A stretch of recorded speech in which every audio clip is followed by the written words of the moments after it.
Every year, the red knot population travels over 9,000 miles one way from its wintering breeding grounds at the tip of South America in Tierra del Fuego, all the way to its breeding grounds in the Canadian Arctic. Think about that. That's 18,000 miles round trip. Along the way, they stop at a few key staging areas to refuel. And one of the most important stopovers, and where a lot of the trouble has started, is in the Delaware Bay in the US. Delaware Bay is famous for something else though: horseshoe crabs. Every spring, these ancient creatures crawl ashore and lay 1 billion eggs on the beach. And this is exactly what the red knots are timing their arrival for.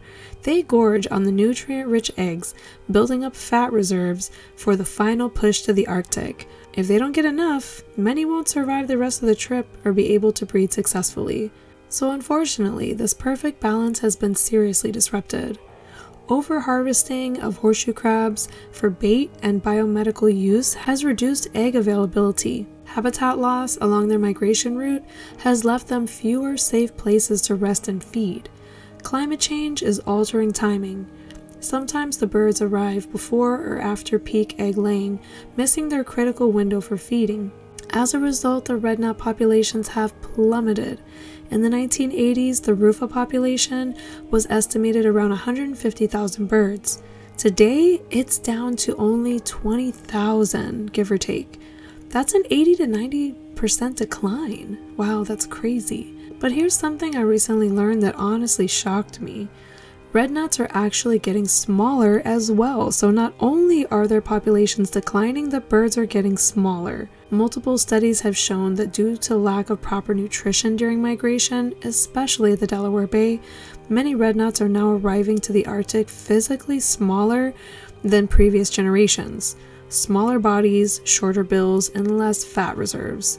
And this matters, because those with shorter bills can't dig as deep into the sand to find the best prey in the Arctic tundra. That means they struggle to feed their chicks, which impacts future generations even more. It's a chain reaction, and it's devastating. But it's not just horseshoe crabs. Coastal development is swallowing up vital stopover habitat. Disturbance from humans and pets on the beach forces birds to expend precious energy. Pollution and oil spills have contaminated some of their key sites, and of course climate change is shifting breeding conditions in the Arctic. When you add it all up, this spells serious trouble for the red knot, and this is another reason why you may have never even seen this bird. I've only been lucky enough to see this bird in Fort DeSoto in the spring.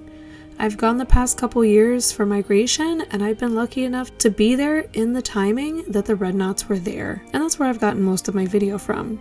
And that's why I learned some of this information about the red knot, because I thought it was such a cool bird and I wanted to read a little bit more about it. So what can we do to help the red knot? The good news is that we can still help, but action is urgent. We need stronger protection for horseshoe crabs, limiting their harvesting and protecting spawning beaches, preserving and restoring key stopover habitats along the entire migration route, in Florida and places like Fort DeSoto, supporting international agreements like the Western Hemisphere Shorebird Reserve Network, which claims to protect critical sites, and supporting conservation organizations like Manomet, Audubon, and American Bird Conservancy, who work directly to save the red knot. And most importantly, we need to raise awareness, because most people have never even heard of the red knot. Like I said, many people have never even seen one. But if you think about it, gosh, if there's only 20,000 red knots in North America, and I have been lucky to see a flock of a couple hundred maybe, imagine, people probably don't even know this is happening to the red knot. And the sad part is, if they disappear completely, very few people will even notice that they're gone. But once they're gone forever. The red knot's migration is one of the greatest natural wonders of the earth. A tiny bird traveling across entire continents, enduring storms, predators, and unimaginable distances.